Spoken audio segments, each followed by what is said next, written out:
ছয় দিন পরে নখ খসে যাবে, 9 দিন পরে চুল।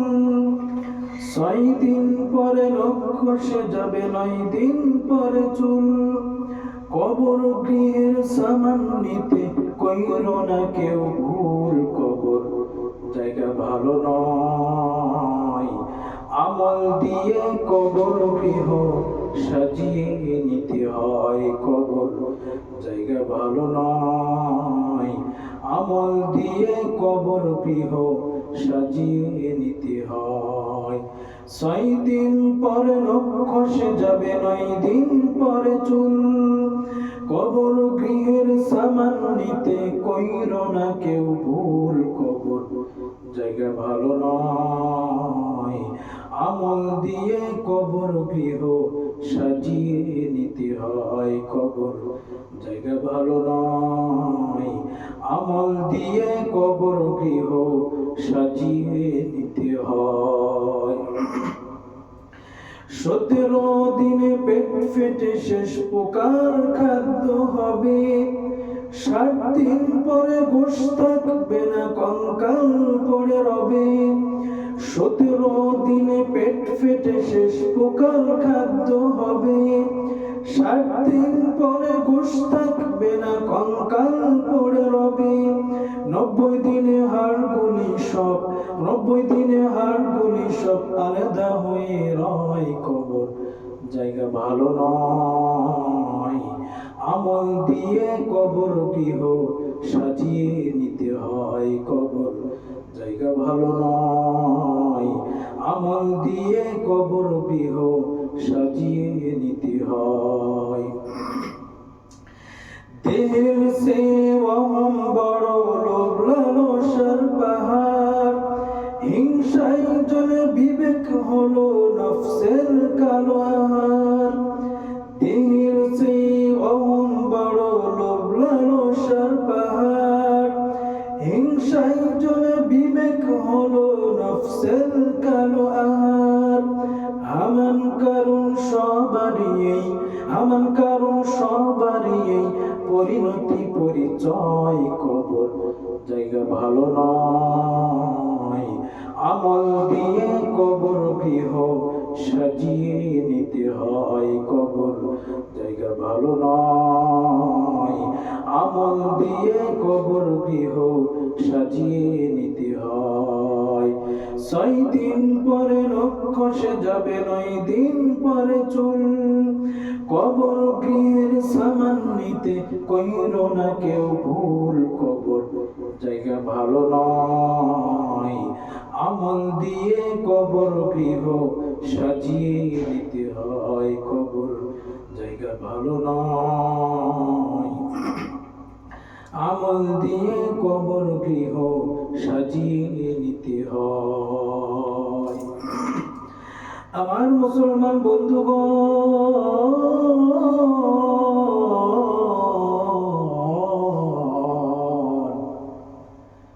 আমরা এখানে যারা আছি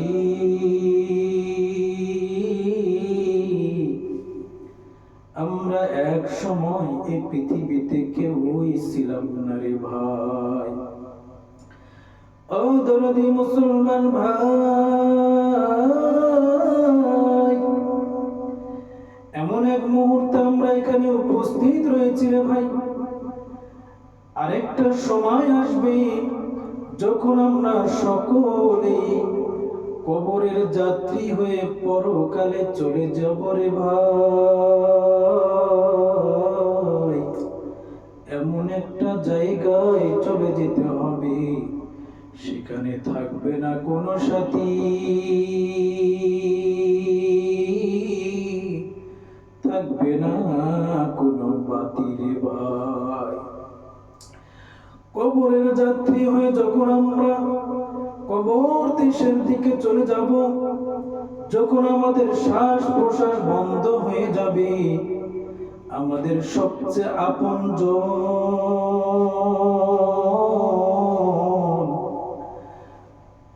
তারাই আমাদেরকে নিয়ে ব্যতিব্যস্ত হয়ে যাবে রে ভাই। আমার জন্য একটি দল তৈরি হবে, যারা আমার কবর খনন দিকে চলে যাবে। আরেকটি দল তৈরি হবে যারা আমার কাফনের কাপড় ক্রয় করতে চলে যাবে।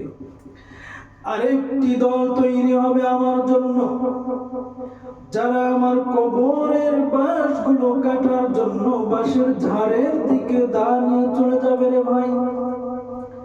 আরেকটি দল তৈরি হবে যারা আমার নিকটবর্তী, যারা সবচেয়ে আমাকে বেশি মহব্বত করত।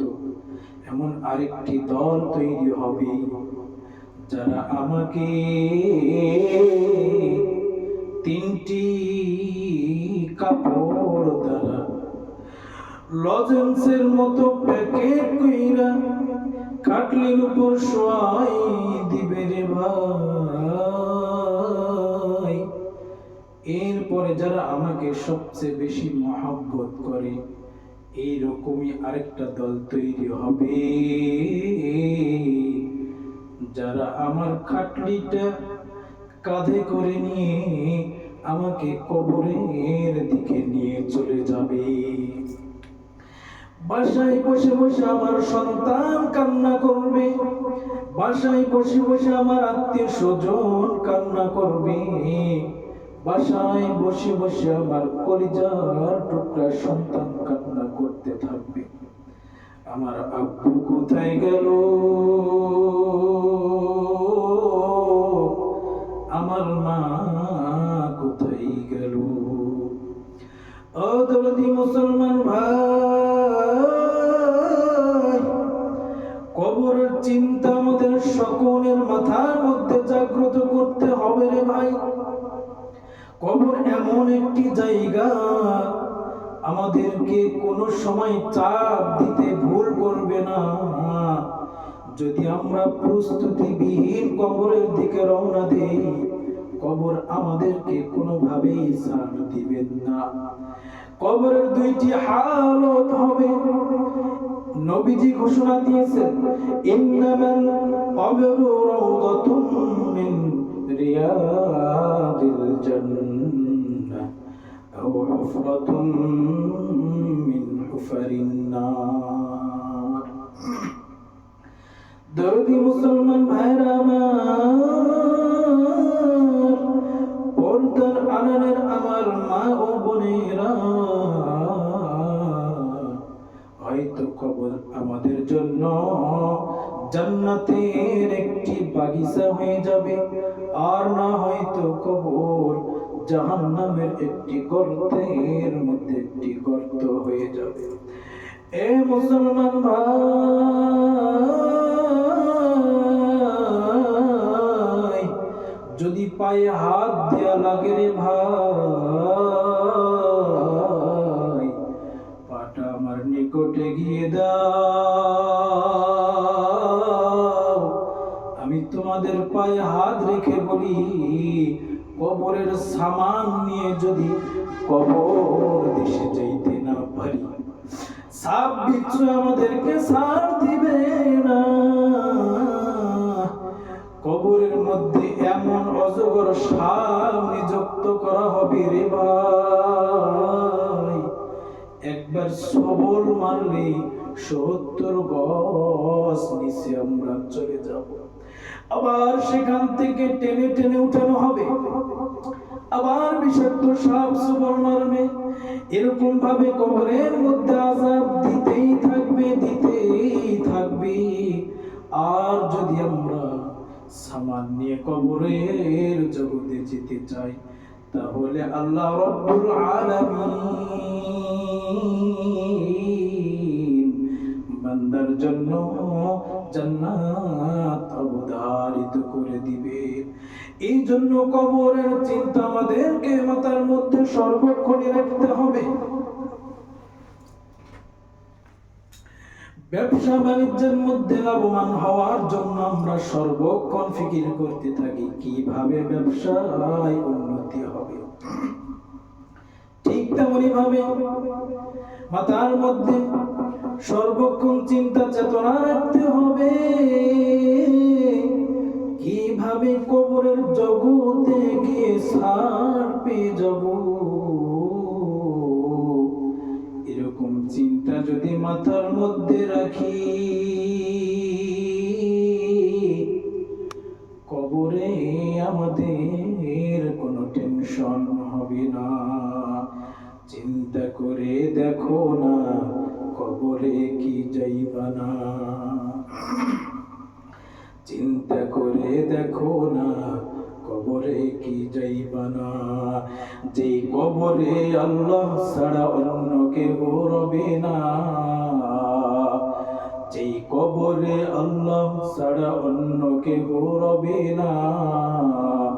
চিন্তা করে দেখো না, কবরে কি যাইবা না।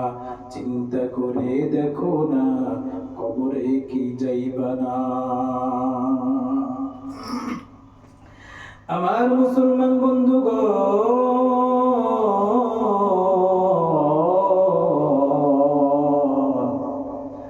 আল্লাহ রাব্বুল আলামিন হযরত সিদ্দিক আকবর রাদিয়াল্লাহু তাআলা আনহুকে পৃথিবীর বুকে জান্নাতের সার্টিফিকেট দিয়ে দিয়েছিলেন। এরপর গভীর রাত্রিতে সিদ্দিক আকবর রাদিয়াল্লাহু তাআলা আনহু কবরের পাশে গিয়ে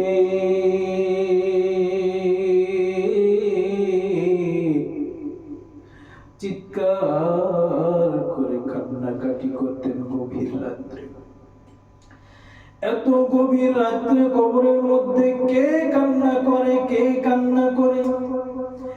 এলাকাবাসীরা সকলেই কবরের দিকে আগমন করে, দেখে আসি এত রাত্রির অন্ধকারে, গভীর রাত্রে এত জোরে কে কান্না করে।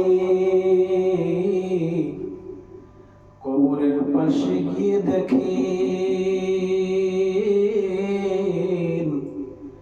কান্না করে রাসূলের সাহাবী, রাসূলের বন্ধু সিদ্দিক আকবর রাদিয়াল্লাহু তাআলা আনহু।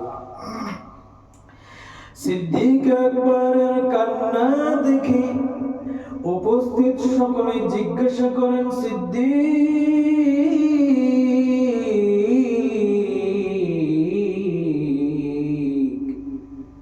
এই গভীর রাত্রিরে কবরের পাশে বৈশা বৈশা কেন কান্না করো সিদ্দিক? আল্লাহ রাব্বুল আলামিন তো জান্নাতের সার্টিফিকেট দিয়েই দিয়েছে, এরপর কেন কান্না করেন? সিদ্দিক আকবর বলেন, উপায় নাই,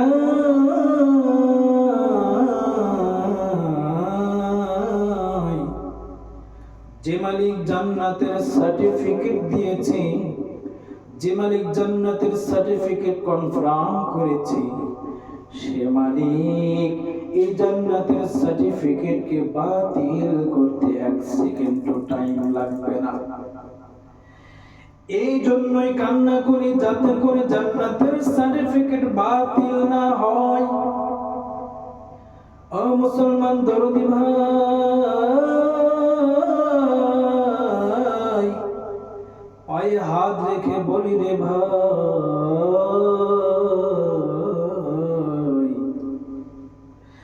যে সিদ্দিক আকবরকে জান্নাতের সার্টিফিকেট দেওয়া হয়েছিল, এরপরও সিদ্দিক আকবর যদি গভীর রাত্রে গিয়ে কবরের সামনে গিয়ে এত জোরে কান্না করে, তাহলে আমাদের জন্য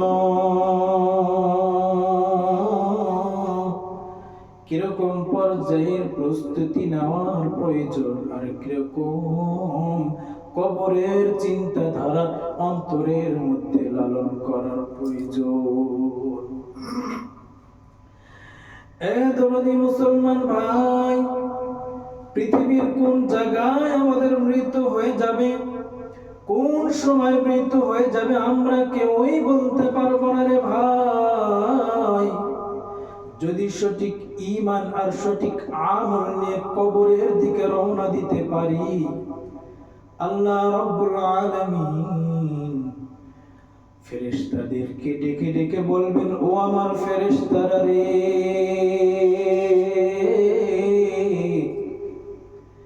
আমার এক আমলদার বান্দা ক্ষণস্থায়ী পৃথিবী ছেড়ে আমার ডাকে সাড়া দিয়ে পরপারে পাড়ি জমাইতেছে। ও ফেরেশতারা, যাও যাও,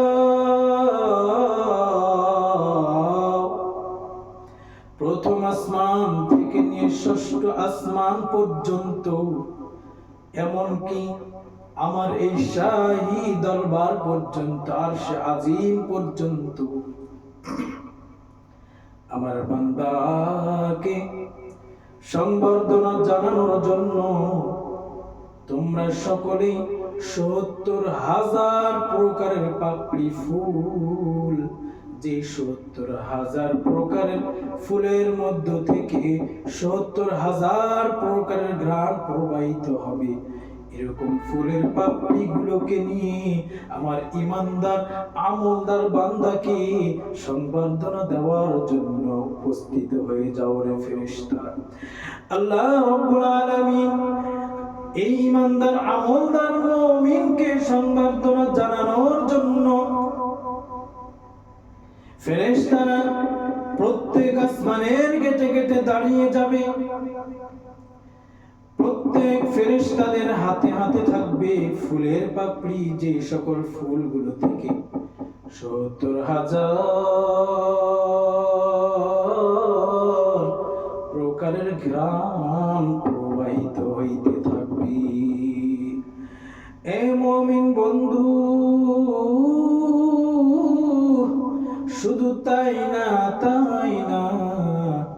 আল্লাহ রাব্বুল আলামিনের আরশ আজিমে গিয়ে যখন সঠিক ঈমান আর সঠিক আমল নিয়ে উপস্থিত হব রে ভাই, আল্লাহ রাব্বুল আলামিন সঙ্গে সঙ্গে বান্দাকে জান্নাত দান করবেন।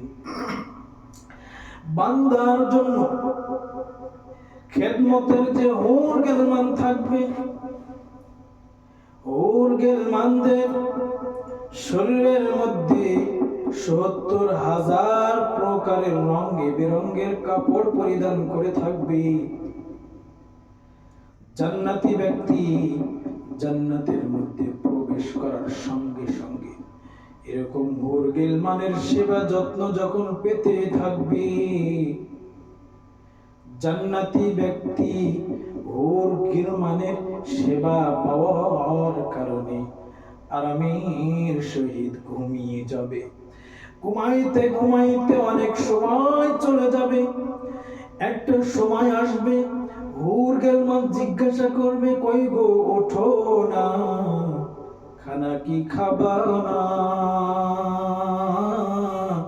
তোমার জন্য তো জান্নাতের হাজার হাজার প্রকারের খানা তৈরি হয়েছে, তুমি কি খানা খাবা না? জান্নাতি ব্যক্তি উঠার পরে, ঘুম থেকে উঠার পরে হুর গেলমানদেরকে বলবে, কেন এত দ্রুত ঘুম থেকে ডাকলা, আমি তো আরো একটু ঘুমাইতাম।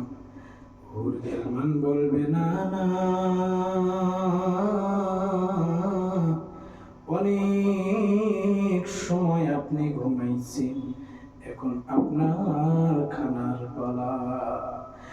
জান্নাতি বান্দা খানার টেবিলে বসে যখন খানাগুলো পরিদর্শন করবে, খানা পরিদর্শন করে জান্নাতীর ক্ষুধা নিবারণ হয়ে যাবে। এই জন্য মুমিন ভাই, হাতে হাত দিয়ে বলি রে ভাই,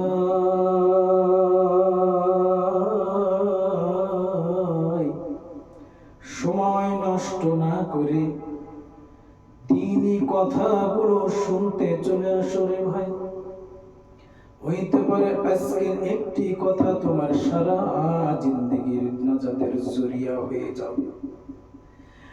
আজকের একটি কথা তোমার জিন্দগিতে পরিবর্তন করতে পারে। আজকের একটি কথা তোমার জিন্দগিকে পাল্টাই ও ভাই, পৃথিবী বড় স্বার্থপর। আজকে শ্বাস প্রশ্বাস বন্ধ হয়ে গেলে কলিজার টুকরা সন্তান পর হয়ে যাবে, স্ত্রী পর হয়ে যাবে, আত্মীয় স্বজন পর হয়ে যাবে। সকলেই বলবে দ্রুত বাসা থেকে বের করো, দ্রুত বাসা থেকে বের করো। পৃথিবীর কোন স্থানে কবর দিয়ে দিবে আমরা একজন বলতে পারবো না। কোন জমিনে মাটি আমার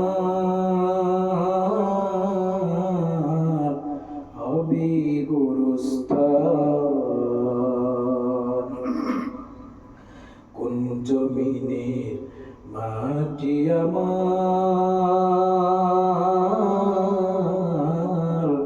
হবে গোরস্থান। কাদের চোখের জলে আমি, কাদের চোখের জলে আমি পাবো পরিত্রাণ, কোন জমিনে মাটি আমার হবে গোরস্থান, কোন জমিনে মাটি আমার হবে গোরস্থান। কারা আমায় দাফন দিবে, কারা আমায় কবর দিবে, কে আনিবে কাফন, কারা আমায় কেঁদে কেঁদে করে দিবে দাফন, কারা আমায় কবর দিবে, কারা আমায় কবর দিবে, কে আনিবে কাফন, কারা আমায় কেঁদে কেঁদে করে দিবে দাফন, কারা আমার পার্শ্বে বসে, কারা আমার পার্শ্বে বসে শোনাবে কুরআন, কোন জমিনে মাটি আমার হবে গোরস্থান, কোন জমিনে মাটি আমার হবে গোরস্থান। মুমিন বন্ধু,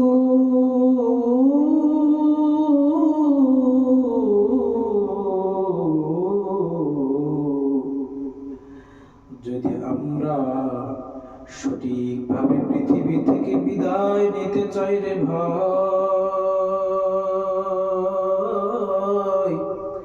তাহলে সুযোগ্য এবং বিজ্ঞ সন্তান পৃথিবীর বুকে তৈরি করে যেতে হবে।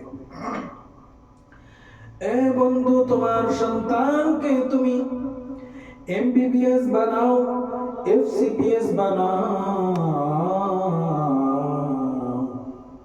বড় ডাক্তার বানাও, কোনো সমস্যা নেই। কিন্তু একটা কথা স্মরণ রাখো,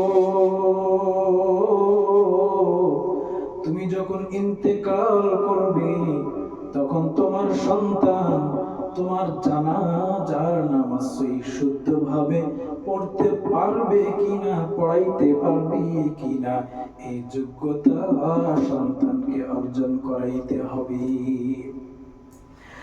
আর যদি এইরকম যোগ্যতা সন্তানকে অর্জন করাইতে চাই, তাহলে এক নাম্বার কাজ হইল সর্বপ্রথম আমাদের সন্তানগুলোকে মাদ্রাসার শিক্ষায় শিক্ষিত বানাইতে হবে। যদি মাদ্রাসার শিক্ষায় শিক্ষিত বানাই, সন্তান শুদ্ধভাবে আমাদের জানাজার নামাজ আদায় করতে পারবে। শুধু তাই না, তাই না, শুধু তাই না, জানাজার নামাজ তো আদায় করতে পারবে। কিভাবে আমাদেরকে কবরের মধ্যে শোয়াই দিতে হবে আমার নিজের সন্তান সেই পদ্ধতি জেনে যাবে যদি মাদ্রাসায় পড়াই। কিভাবে মাটিগুলো কবরের মধ্যে দিতে হবে মাদ্রাসায় পড়লে আমাদের সন্তানগুলো শিখতে পারবে। এ মুসলমান বন্ধু, যদি মাদ্রাসায় সন্তানদেরকে আমরা পড়াই, আমার ইন্তেকালের পরে আমার কবরের পাশে গিয়ে আমার সন্তান সূরা ইয়াসিন পাঠ করবে, আমার সন্তান সূরা ইখলাস পাঠ করবে। আমার সন্তান আমার কবরের পাশে দাঁড়িয়ে দাঁড়িয়ে রব্বির হামহুমা কামা রব্বায়ানি সগীরা, আল্লাহুম্মা রব্বির হামহুমা কামা রব্বায়ানি সগীরা বলে বলে আমাদের সন্তানগুলো দোয়া করতে থাকবে রে ভাই। এই জন্য পায়ে হাত রেখে বলে যাই, সন্তানগুলোকে মাদ্রাসায় পড়িয়ে কোরআনের শিক্ষায় শিক্ষিত বানাবো, এরপরে বড় ডাক্তার বানাবো, বড় ইঞ্জিনিয়ার বানাবো।